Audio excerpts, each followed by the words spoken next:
Cell phone ప్రతి మనిషి జీవితంలో భాగమైపోయింది. ఫోన్ లేనిదే క్షణం ఉండలేని పరిస్థితి. చిన్నపిల్లల దగ్గర నుంచి వృద్ధుల వరకు దాదాపు అందరూ ఫోన్కు అడిక్ట్ అయ్యారనే చెప్పాలి. అయితే ఇటీవలే 10th పాస్ అయిన విద్యార్థి తండ్రి ఫోన్ కొనివ్వలేదని ప్రాణాలు తీసుకున్నాడు. ఈ దారుణ ఘటన ఎక్కడ జరిగిందో తెలుసా?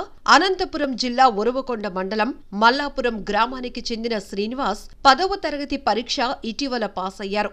2 రోజుల క్రితమే గుంతకల్లులోని కాలేజీలో ఇంటర్ చదివేందుకు అడ్మిషన్ తీసుకున్నారు. అయితే స్నేహితుడు ఇచ్చిన పాత సెల్ ఫోన్ ను శ్రీనివాస్ కొన్ని రోజులుగా వాడుకుంటున్నారు.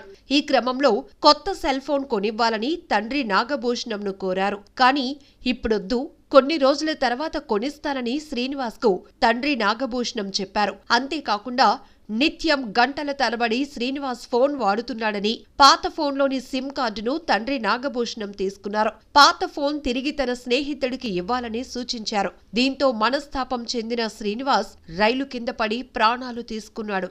విషయం తెలుసుకున్న తల్లిదండ్రులు లబోదిబోమంటూ బోరున విలపిస్తున్నారు.